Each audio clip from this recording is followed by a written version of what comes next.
AG, good to see you. And so there's a lot of news right now surrounding Florida Governor Ron DeSantis. Just wanted to give you the opportunity there to respond to that Fox 13 Tampa report. Is this battle kind of winding down between Disney and Ron DeSantis, especially when it comes to this incorporated special district, this Reedy Creek district?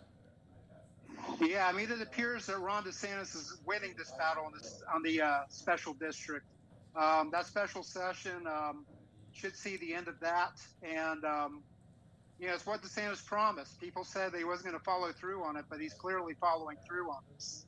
And, these special sessions, they're intended to resolve issues before the regular session, right on schedule. That's happening.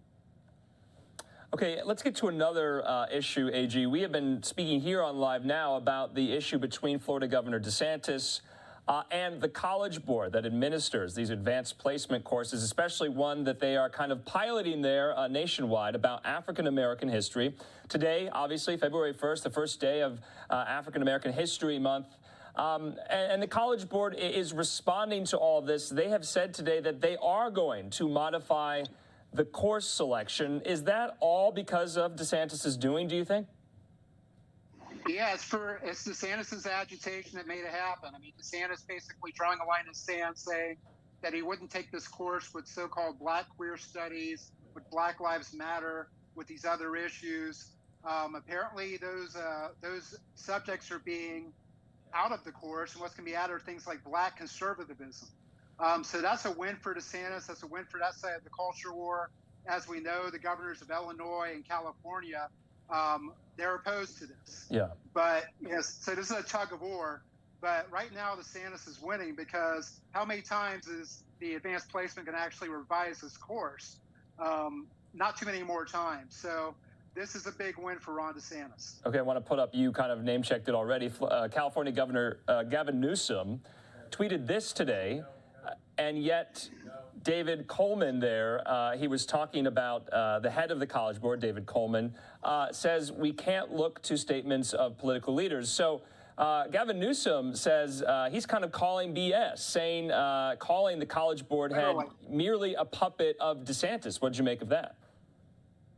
Yeah, I was surprised that Gavin Newsom went to that degree. I was surprised that he used an expletive on Twitter. But, this points to the larger feud between Newsom and DeSantis has been brewing for months. They're convenient foils for each other, youngish governors of big population states, representing two radically different visions. So, Newsom obviously is going to take the oppositional position to DeSantis because Gavin Newsom, whether it's 2024 or 2028, he's looking to run for president at some point. That's pretty clear also. So this is another battle in that endless culture war between the two governors.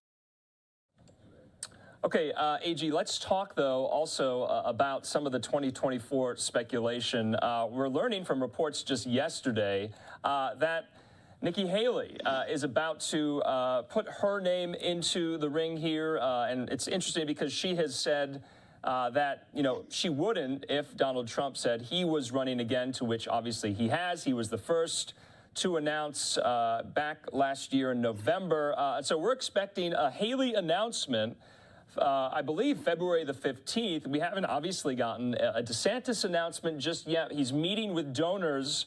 But I have a question, too, because a lot of the criticism DeSantis has got is that he is, not outwardly friendly, not outwardly charming. He does not glad hand along the political rope line. He's working on it. Is that going to be one of his, I guess, main issues when it comes to connecting with the average voter, not in Florida, but nationwide?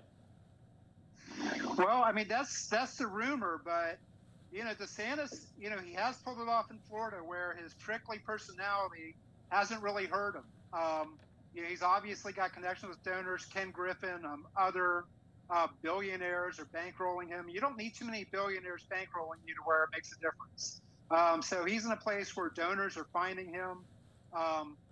Somebody like Nikki Haley or Mike Pompeo or Chris Christie, these other people who may run, they're polling way behind for a reason. They're not really necessarily in step with where the base of the Republican Party is right now, which doesn't mean they can't hurt DeSantis or a Trump going forward. But right now it's a two-person race.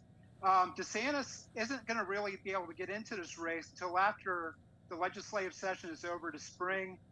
So that's 4 or 5 months down the road. But I was listening to Karl Rove the other day, and Karl Rove said you don't really have to do it until June.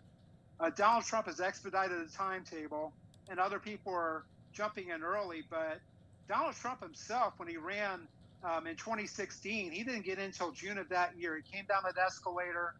He made his entrance. He's polling at 2% at the time.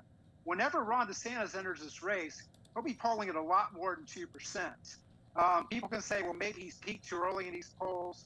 You can look at some of the polling. You see Donald Trump making gains where he wasn't a little while ago.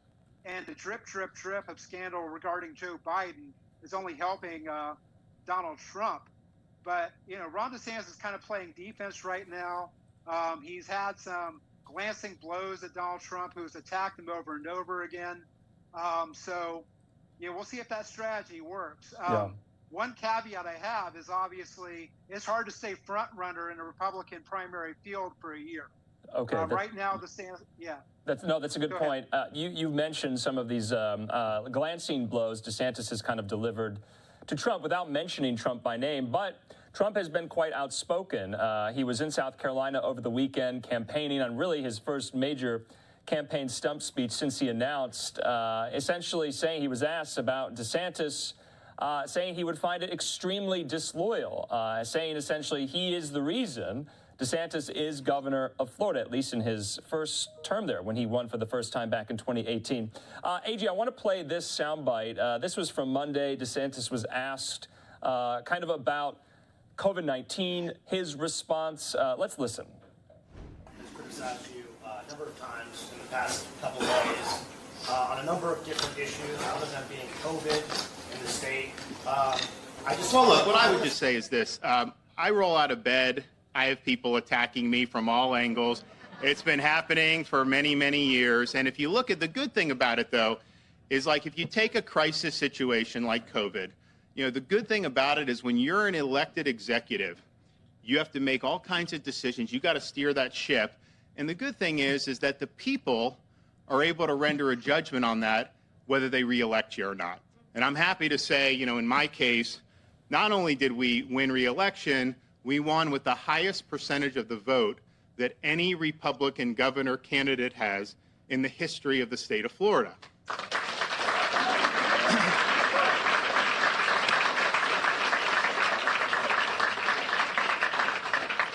We won by the largest raw vote margin, over 1.5 million votes, than any governor candidate has ever had in Florida history. And in fact, we almost doubled the previous record, which I think was like 780,000 vote margin. And so what I would just say is that verdict has been rendered by the people of the state of Florida.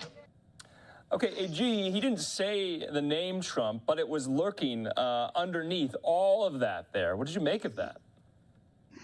Well, yeah, I mean, that's about as far as he's been willing to go. He said something very similar after the election in last year. He basically pointed at the scoreboard and, the implicit message is, I was reelected and you weren't Donald Trump. But is that really going to work in the long term? It's sooner or later, he or his team is going to have to go on attack. And, he's got a team that has been willing to go on attack on the liberal media, Democrats, so on and so forth. Why is Donald Trump exempt to this? Because they are worried about the blowback when they finally hit Donald Trump head on. Donald Trump is the best insult comic in 21st century politics. He is the best trash talker in 21st century politics. That's why he won in 2016. Sooner or later, Ron DeSantis has to basically beat the boss in the video game. Is he going to do that this winter, this spring, or is he going to wait till June? Time will tell, but Donald Trump is not going away. And Donald Trump stays up late at night, a lot of nights, tweeting about Ron DeSanctimonious and all these other issues. So we'll see how long Ron DeSantis can hold off.